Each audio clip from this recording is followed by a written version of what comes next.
na broda min ba Europe ni sakonde ko bolo pol kan sai sai na so ko na mano ban ta jabo ban ta tulo ban sai ka bolo pol kan da ka ba office ko na ba dama bulo mutarin ba ta simpla no ko ba to ngane ta ya kuriyan ma kai duban na ta mano ta ni tulo ni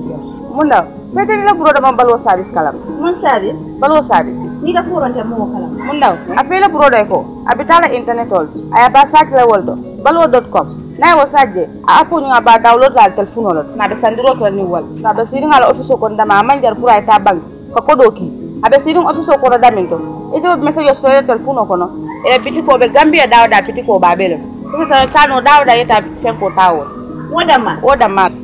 yala bari wo service na ta mo jahan na ta nyole be kan fi janna bro dan ka ko ta nyole ko ayo ko fi jahan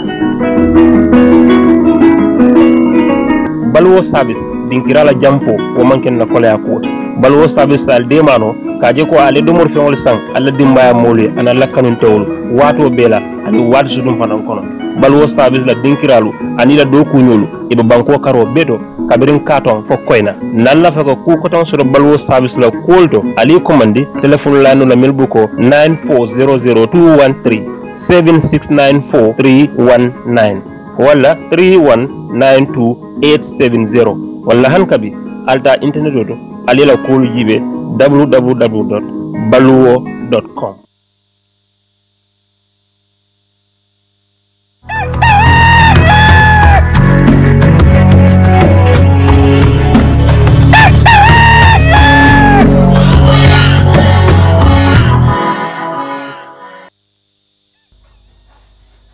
Assalamualaikum ñu delluwaat di leen nuyu fii si Eye Africa TV ni ñu leen ko dee waxee rek seen Good Morning Africa show bi nga xam ne ñu leen ko indil lundi bel ajuma 9 o'clock dem ba 10 o'clock si suba si ba tax na di nuyu képp ku nga xam ne rek yaa ngi toog di ñu seetaan jamono ji ak foo munti nekk di ñu fa toppee rek ñu ngi laa nuyu di ñu jaajëfal ak ni ma ko dee waxee rek suñu waa technical side ñoom itamit duñ leen fàtte mukk di leen ñaanal jàmm di leen ñaanal li nga xam ne mooy kattan di leen ñaanal li nga xam ne nag mooy seen liggéey bi jëm ci kanam ndik ñoom itamit suñu amee jàmm rek ñun ñu am jàmm rawatina yéen mi nga xam ne yi nag ñu toppa saa su ne téye bàyyi rek ñu ngi leen di jaajëfal bu baax a baax di leen ñaanal jàmm fu ngeen mën a nekk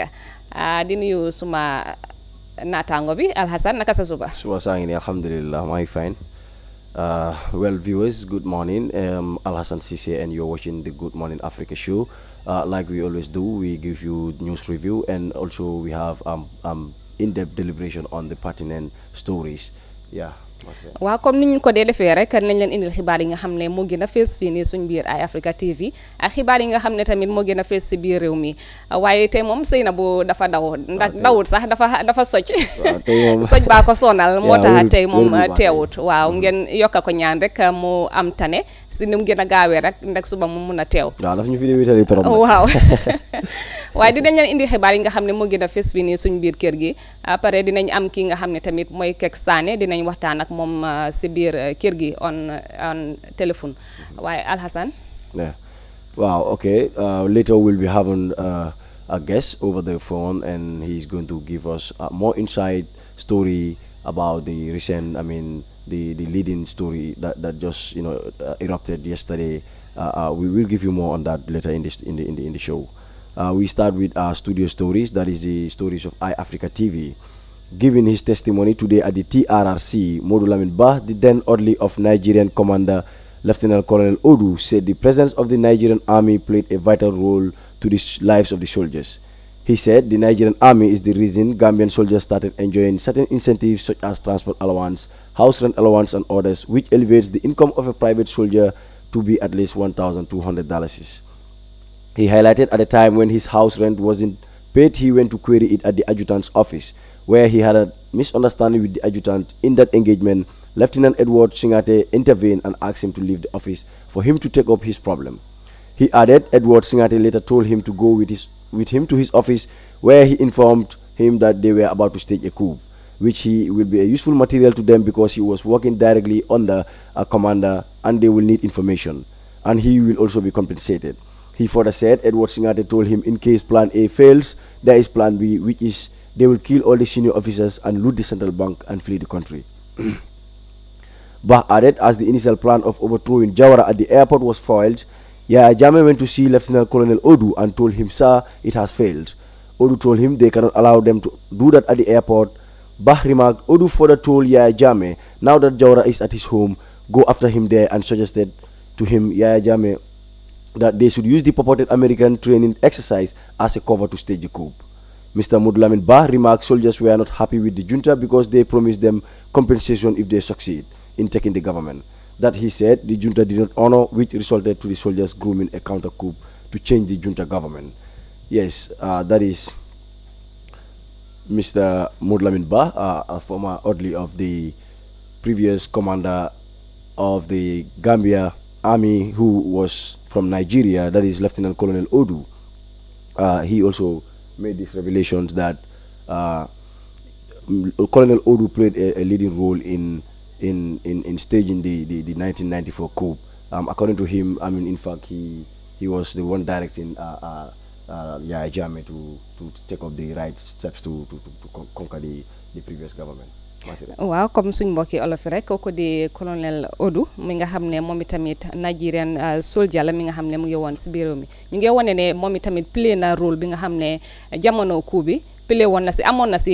jéego yu nga xam ne moom itamit doxoon na ko ndekk mu ngi doon jàppale kooku nga xam ne mooy woon Yaya Jammeh pour ñu coup d'état kooku di Jawara coup bi njëkk bi nag ñu ngi ko planoon si airport bi gannaaw bi boobu féele ñu dem fekki ko foofu nga xam ne foofu muy kiram loolu nag mu ngi ko doon wax démb si TRRC bi. waaw Odu mu ngi leeral foofu Odu mu ngi wax ne naka baax mu ngi wax ne bu loolu félee because dañ planoon ba mu nekk loo xam ne is pare nañu moom ba pare waaye Nigerian li fi nii ñëw intervene ñu stop loolu because si waxam sax wane na ne Yaya Jammeh bu mu ñëwee ak menam yi gars yi dañ ko approach woon ko ne lan la tax mu ñëw foofu ak menam yi ba tax na after dañ ko charge ñu lifin leen ñu jël seen weapon si yëpp seen loxo so mu min ne duñ mën a def benn opération waaye bu loolu xewee rek dafa daw bu affaire bi pare rek dafa dem këri Odu straight won ko ne affaire bi fail na di kooku si la ko wane ñun duñ leen mën a bàyyi ngeen def loolu si airport bi waaye nag léegi comme que Jawara dem na ba këram léegi da jël leen opportunité boobu noonu ngeen dem fekki ko këram xam nga Yaya Jammeh laaj ko loolu naka la moo xewee mu woon ko ne yéen a ngi war a am American training exercise so boobu ngeen a use as a cover ngeen mën a jot Jawara si state su ko defee ñu dem toj central bank bi génn dëkk bi exactly mu nekk loo xam ne daal dafa interesting trop yeah. We now move to the other medias. We have Standard newspaper here. Yeah, this is the front page. We have in their headlines, Janneh Commission spent 50 million report ready on Friday. Majority of Gambians considered immigrating. Koli killed Fafanyang deliberately, Modlamin Bah says. Corpse exhumed twice by mysterious grave diggers. These are the main stories on the Standard newspaper.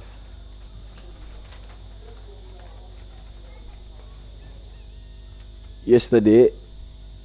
engulfed Kembuje village Saturday when once again a woman who had been dead more than a year had her grave dug and her body found near the grave. According to village and family sources, this is the second time her grave has been disturbed and her body removed from the ground. Last year too, it happened and we had to rebury the body. We don't know who is behind this, a very close family source said. When the Standard visited the deceased home in Kembuje, yesterday her father Babukar Jallo declined to comment on the matter, only saying, I cannot talk to you at this moment. I know you are doing your job, but I am in great distress. Wow, Masire, loolu nekk na loo xam ne mu ngi jógee Kembuje, jigéen boo xam ne dead body maanaam bu ñu ko suulee si bàmmeel bi am na ñuy dem di suuli dead body bi te ñu ne lii nekkul di first time xewoon na xewaat na bi moo nekk di second time mu ngi xew foofu si biir Kembuje waaye gars yi Standard nag dem nañ ba këri famille jigéen bi bu ñu demee ba si papa bi waaye papa bi won na leen ne moom nag du mun a wax ak gars yi mu nekk loo xam ne c'est a disturbing story. waaw doy na waa ndi jigéen boobu ñu ngi wane ne biñ dee ba léegi am na lu ëpp at waaye ñaari yoon bii mooy ñaari yoon ñu ngi sulli niw bi di ko teg foofu si boori bàmmeel bi mu nekk lu nga xam ne ba léegi kenn xamut ñan ñoo nekk di def loolu. waaye Alhassane bu loolu weesoo si ñu studio story si ñu ngi am tamit justice minister bi nga xam ne démba mu ngi teewoon foofu noonu si National Assembly bi mu amoon nag diggante moom ak National Assembly ay tontu ak laaj yi nga xam ne ñu ngi ko doon laaj waaye nag ki nga xam ne nag mooy honorable minister bu fu ñu jaarooy moom nag lim ko njëkk a laaj mooy Honorable National Assembly waa bu foo ñu jaarol moom nag laaj na ko xaalis bi nga xam ne nag Jaane commission vérifié nañ ko moom fan la toll ñaata lay suspend daal waaw si Jaane commission bi moom nag xam naa dinañ dem ak vidéo bi ñu dal di xool li nga xam ne moo xewoon foofu noonu si National Assembly bi.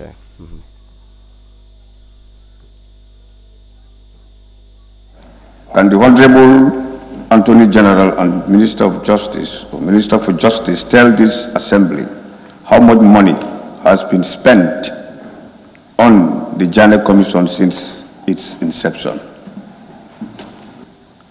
Madam Speaker, the answer to the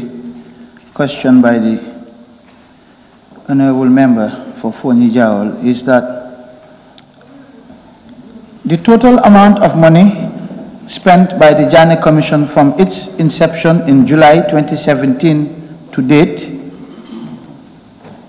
is $50,951,261. This includes all the expenses incurred in the course of their investigations, including but not limited to honorarium paid to the 3 commissioners and 58 staff working full-time at the Commission throughout this period, council's fees, fuel, stationery, food, security, rentals, etc.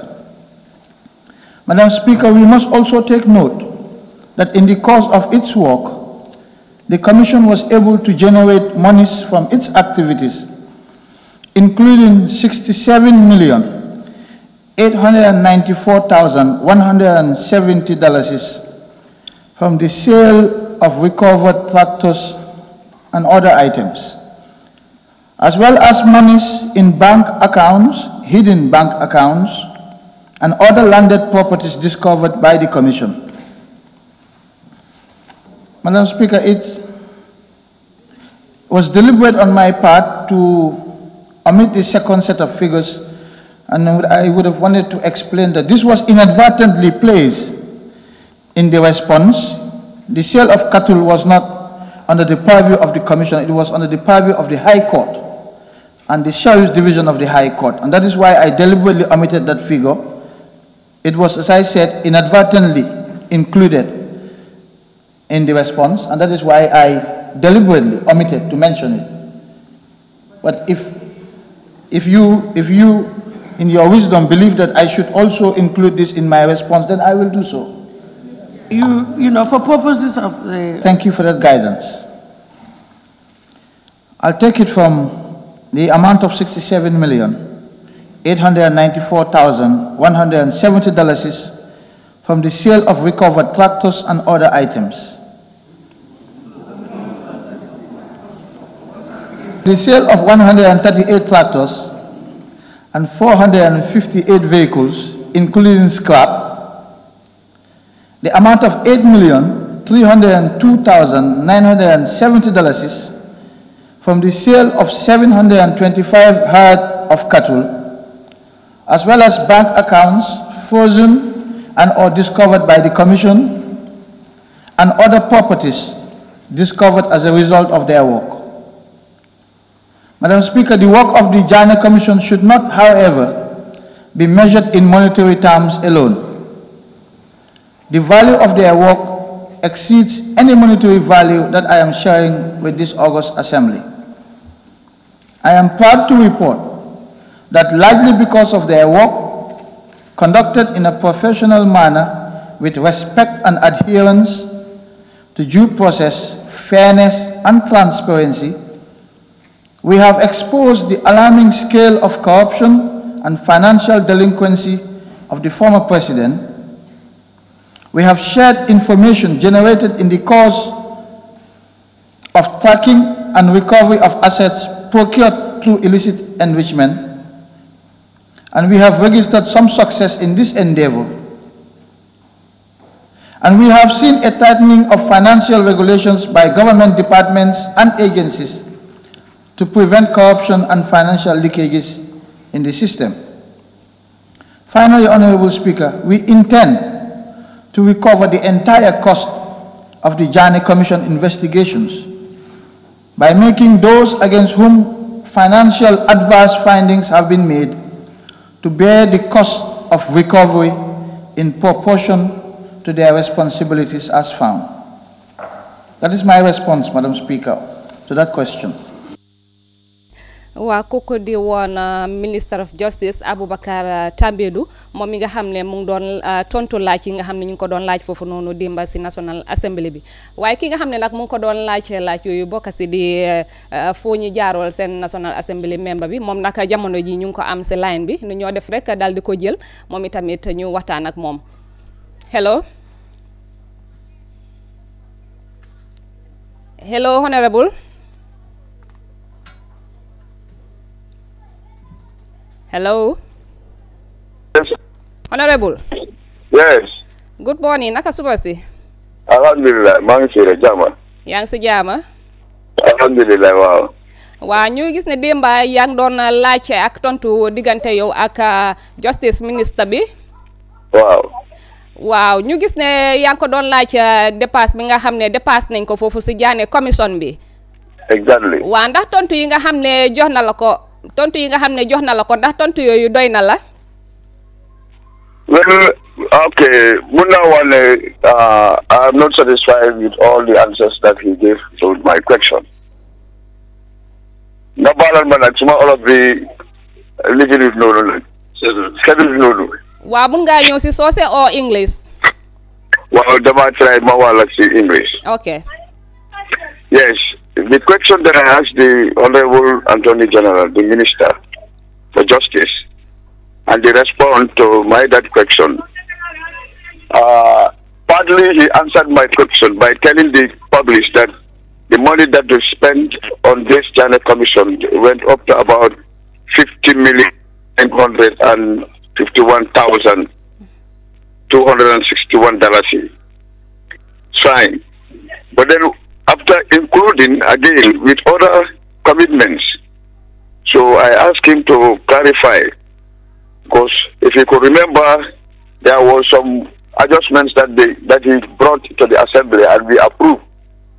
And these commissioners were only 3 of them. But now considering the number of money that is spent on these commissioners is too much. But again, he included 58 staff working members, which I asked him to separate, because these 58 staff members are those that are from the justice. They are not the commissioners. But how much is paid to these commissioners? There he could not tell me the right answer of that, because he said mathematically he cannot calculate that to tell me actually what is given to these people. But again, after all, if you put all these things together, the 50 million plus what they spent or what they've gained from selling Janneh's properties, if you minus it, you realize that in fact there is no profit overall. You mean the amount that was paid to the commissioners was not mentioned? Yes, the amount given to these 3 commissioners was not clearly spelled out, and he did not tell us how much was given to this commissioner. In fact, that's what I asked him to tell us, so that I will know is given to these commissioners. Because the 58 that is mentioned, already those ones are from his ministry. Okay, so what was the reaction of the other parliament members? In fact, the reaction of the other parliament members is similar to what the question is all asking about. That after spending this huge amount of money, then what has come out? What have they come out that will impress people to say, I mean, in fact, the work is done properly? There were a lot of questions. In fact, I can say this is the only question that made or that gave birth to a lot of questions since the instruction of these question and answer issues. Because even the speaker said that. He said, we have so many questions, supplementary questions on top of my question. So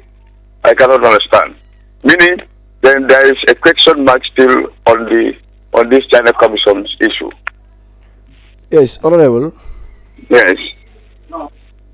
Looking at the mandate of the Janet Commission, that is from 2017 to 2019, and the money spent on the Janet Commission, how would you deem it? Like the 50 million spent on the Janet Commission.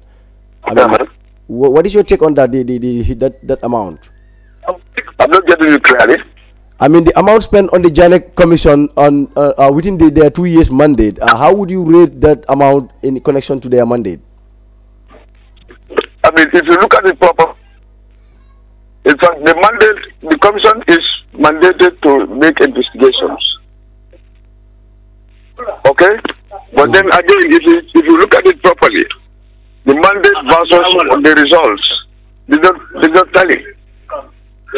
Because the amount spent is not what is even expected of. But the minister has said that I mean the commission doesn't only depend on that. In monetary recovery, I mean. In monetary recovery, I mean they don't just depend on monetary recovery. I mean there are other things that goes along with it, like the properties and stuff like that. In fact, these properties, in fact, you know, if you can follow him thoroughly, he doesn't even want to say some of these figures that were even on his answer sheet. Meaning, then it is not properly calculated, because the 138 tractors that they've sold and the 458 vehicles, including the 725 heads of cattle. I mean, you cannot understand all this. And if you go to if you go to some of the police stations, you find these tractors there. And according to the news of these tractors are bought by, some are saying, social security agency people bought this and give it to the president to give it to farmers.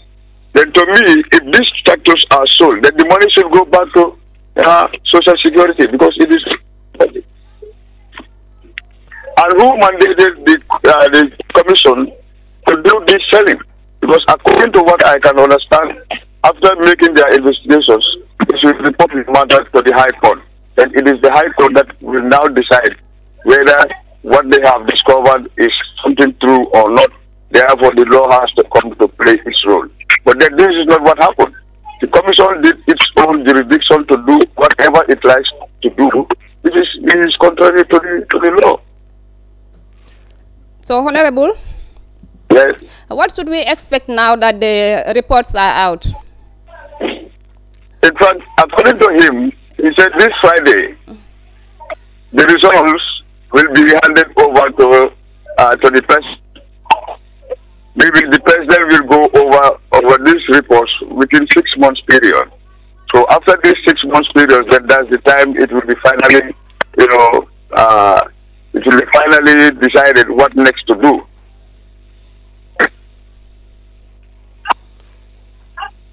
So,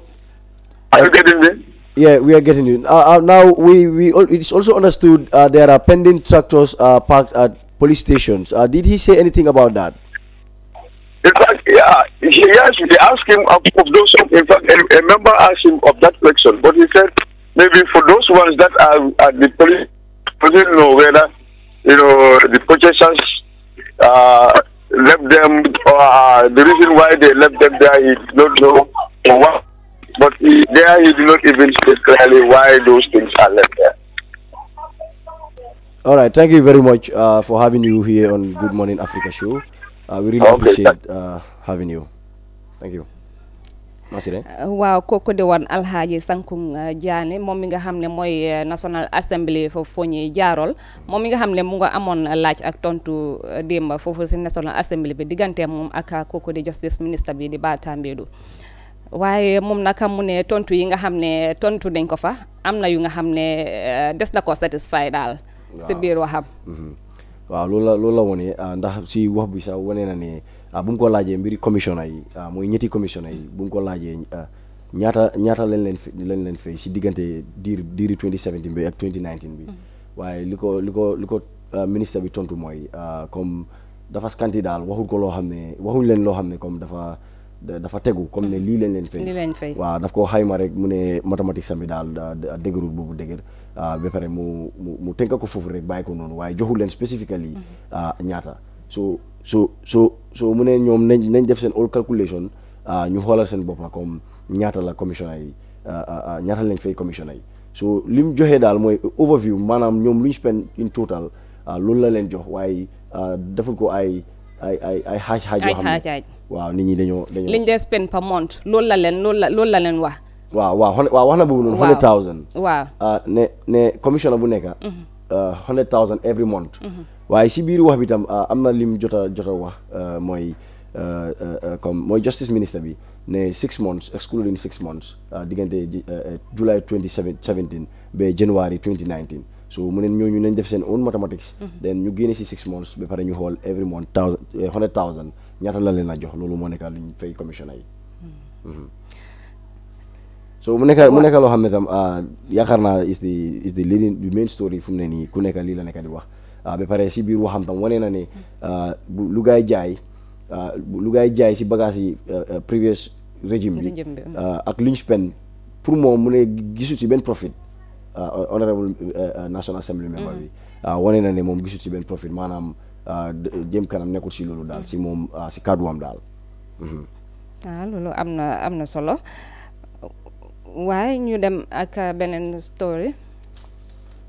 for naa tey newspaper yi yëpp daanaka ñoom itamit binda nañ di same story bi waaw am nañ fi ay mediums like the Voice newspaper si seen lead story bi we have as you can see si seen front page bi ñoom itam story bi la ñu indil saying Justice Minister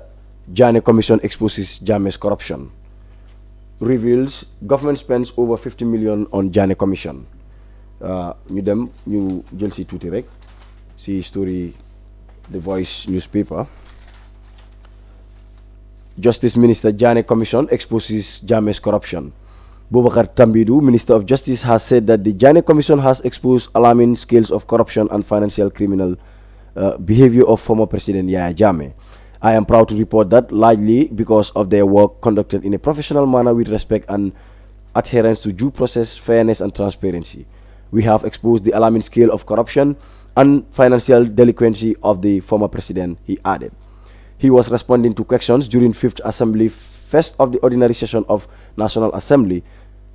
in the 2019 legislative year, questions for oral answers on Tuesday, March 26, 2019. We have shared information generated in the course of tracking and recovery of assets procured through illicit enrichment, and we have registered some success in this endeavor. And we have seen a tightening of financial regulations by government departments and agencies to prevent corruption and financial leakages in the system. Tambidou told lawmakers Commission of Inquiry known as the Janneh Commission was an investigation set up in 2017 by President Adama Barrow to probe into the financial assets and business dealings of former President Yahya Jammeh and his close associates. The inquiry, which was led by veteran lawyer Surahata Janneh, finished its work in December 2018, but yet to submit its report and recommendation to President Adama Barrow. Waaw bi tam nekk na benn xibaar from the Voice newspaper boo xam ne moom tam comme si lii la wax rek justice minister bi moom tam wax na ne moom comme nekkal na ko mbégte daal pour mu mun a wax lawmakers yi ne si seen biiri investigation jot nañoo mun a feeñal mooy yoon yu bëri yu président njuuj njaaj yi nga xam ne mu ko doon def dëkk bi pour naka laa ko waxee sax pour enrich boppam maanaam jox boppam alal ak ñeneen ñu ko jege ak nu ñu daan fooyee koppari réew mi daal so wax na ne loolu nekk na mbégte si moom pour mu lifin ko waaye ñu dem si next story bi still si within the issue of this Janneh Commission reveals government spends over 50 million on Janneh Commission. Boubacar Tambidou, Attorney General and Minister of Justice, has revealed that government of the Gambia spent $50,951,261 on Commission of Inquiry known as the Janneh Commission, and this includes its activities, wages and operational costs. This includes all the expenses incurred in the course of their investigations, including but not limited to honorarium paid to 3 commissioners and 58 working staff at the commission throughout this period, council's fee, fuel, stationery, food, security, rentals, etc. He told members while responding to questions during 5th Assembly of First Ordinary Session of the National Assembly in the 2019 legislative year. Question for oral answers on 26 March 2019. We must also take note that in the course of its work, Commission was able to generate monies from its activities, including $67,894,170 from the sale of recovered tractors and other items, as well as monies in bank accounts hidden and other landed properties discovered by the Commission, he pointed out.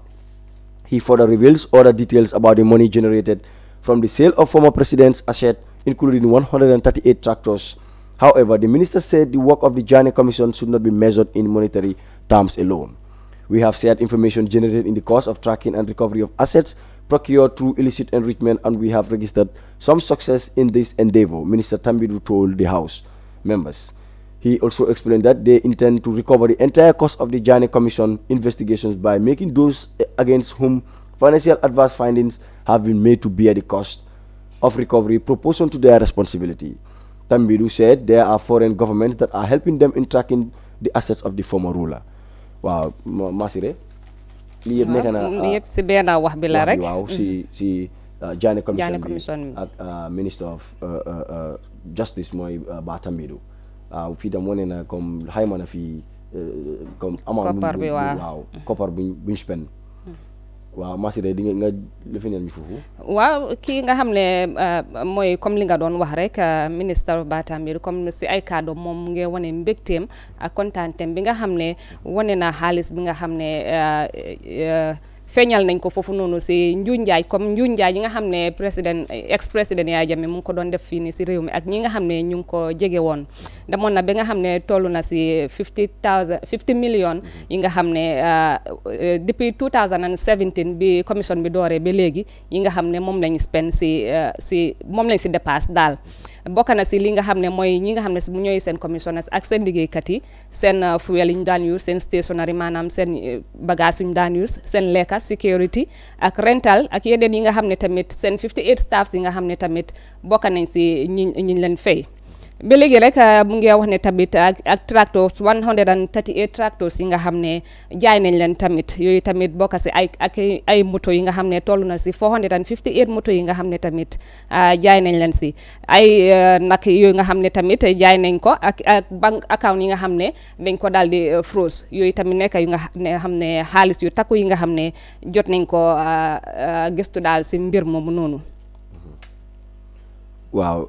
bi nekk na boobu tam yëpp si kaddu Saay Tambidu mooy Minister of Justice waaw comme xayma na fi luñ jot a confiscate si bagage yi ay 138 tractors gis nañ fi tam ay 400 plus moto yoo xam ne yëpp bokk na si loo xam ne dañ ko jaay ak 727